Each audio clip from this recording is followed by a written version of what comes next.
এয়া নদীদ্বীপ মাজুলীৰ দৃশ্য। এদল মহিলা এইদৰে ব্যস্ত হৈ পৰিছে মুখা নিৰ্মাণত।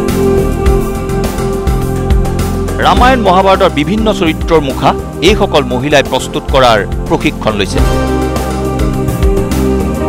মাজুলীৰ কমলাবাৰীত এইদৰে ব্যস্ত হৈ পৰিছে মহিলাসকল।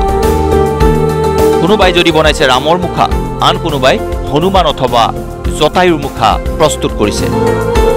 মহিলাসকলক প্ৰশিক্ষণ দিছে জুৰিমণি নামৰ এইগৰাকী মহিলাই।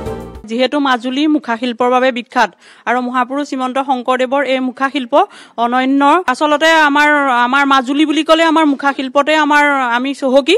আৰু আমাৰ সামগ্ৰী সত্ৰৰ বিখ্যাত মুখা শিল্পী ডক্টৰ হেমচন্দ্ৰ গোস্বামী প্ৰভু পদ্মশ্ৰী তেখেতৰ মুখা শিল্প আমাৰ পেৰেডতো আমাৰ দ্বিতীয় স্থান পাইছিলে। খুব ভাল লাগে আমাৰ, আৰু এতিয়া GI টেগো লাভ কৰিলে, আৰু সেইবাবে আমি মুখা শিল্পৰ প্ৰতি খুব আগ্ৰহী। অসম ৰাজ্যিক গ্ৰামীণ জীৱিকা অভিযানৰ অংশ হিচাপে এক 15-দিনীয়া কৰ্মশালাত এইদৰে মাজুলীৰ মহিলাই ভাগ লৈছে। এওঁলোকৰ আশা, এওঁলোকে প্ৰস্তুত কৰা মুখাই দখল কৰিব বাহিৰৰ বজাৰ আৰু স্বাৱলম্বী হ'ব মহিলাসকল।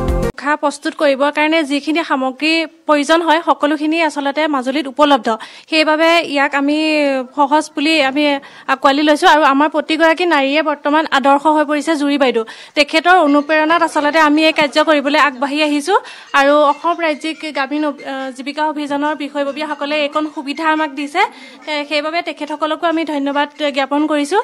আৰু ইয়াৰ জৰিয়তে আমি এখন ভাল বজাৰ পাম বুলি আমি আশা কৰিছোঁ। আমাৰ আত্মসহায়ক গোটৰ মহিলাসকলে স্বাৱলম্বী হোৱাৰ উদ্দেশ্যে তেওঁলোকে নিজৰ দক্ষতা প্ৰকাশ কৰিবৰ কাৰণে জুৰিমণি বাইদেউ আমাৰ আত্মসহায়ক গোটৰে এগৰাকী মহিলা, তেখেতে শিকি পেলাই তেওঁলোকক শিকাইছে এতিয়া, আৰু তেওঁলোক আগবাঢ়ি যাব বুলি আমাৰ বিশ্বাস আছে।